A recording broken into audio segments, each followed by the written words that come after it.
Welcome to the WHHI-TV Daily News. I'm Betsy McDaniel. As always, there's a lot to talk about in the Lowcountry today, so let's get started with a few headlines.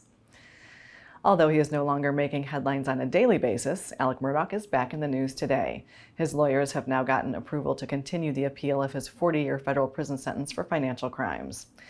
He will get to appeal the length of the sentence, not the conviction, on October 29th in Richmond.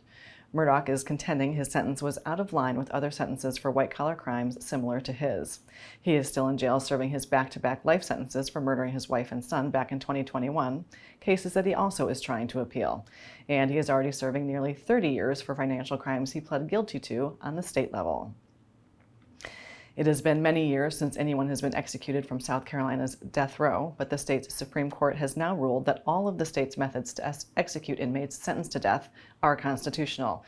No dates have been set for any of the 32 inmates on death row, though a handful of them have already exhausted all of their appeals.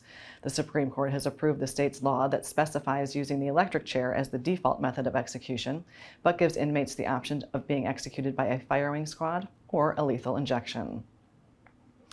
A massive pro-Trump boat parade is planned to take place in Charleston over the weekend, just as it did 4 years ago.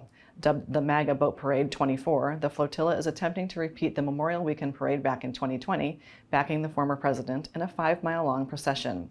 The Coast Guard has approved the parade route under the Ravenel Bridge and through Charleston Harbor and will be patrolling the area.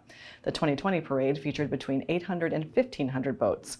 Supporters are asked to stage in the Cooper River next to Drum Island. The parade is expected to start around noon on Saturday. The parade is a grassroots effort that is not officially sanctioned by the Trump campaign. The Lowcountry ferry service that transports residents and visitors to Daufuskie Island from the mainland has been given a week to lease or purchase a backup ferry, or else, though we are not entirely sure what the or else means. When the contract was given to Lowcountry Ferry back in January, it stated that the company needed to have its primary ferry and a backup. So far, Lowcountry Ferry has not even provided the original boat it promised, let alone a backup. The company first started out using a catamaran, and now they are using an excursion vessel. Lowcountry Ferry operators say 2 new boats are on the way, but have not confirmed they'll be ready by next week's deadline. Be careful, as those text messages may just come back to haunt you. 23-year-old Ta'era Devon Wilson of Hilton Head has been charged as an accessory to a felony home invasion by Jasper County officials for her text history with 3 Ridgeland men who injured a family during a home invasion on July 6th. She originally denied being involved in the burglary, but a search of her text indicated she helped plan the crime before it took place, though she did not accompany the 3 suspects in committing the crime. And remember, tax-free weekend is here, running through Sunday, just in time for school. Among the tax-free items included uniforms and other clothing, school supplies, shoes, backpacks, computers, printers, diapers, earbuds, and headphones, and bedding. Among the items not included in the tax-free weekend are things like sports equipment, smartphones, eyeglasses, and video game consoles. Last year, over $30 million in items were purchased on tax-free weekend. The media sources on your screen will have more on these and other stories, and we would love for you to like us on Facebook and follow us on Instagram at WHHI-TV. And if you have an idea for a news story, we'd love to hear it, so drop us a line at news@WHHITV.com. And now let's take a look at our Lowcountry Crawl Spaces weather with Maria Soden.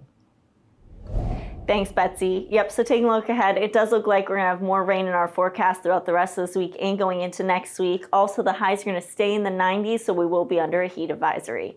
So taking a look at Friday, it's going to be partly cloudy with an afternoon thunderstorm. And then we're going to see a couple more later in the evening. Hilton is going to have a high 91, a low of 79. Bluffton is going to have a high 92, a low of 78. And Beaufort is going to have a high 93 and a low of 79.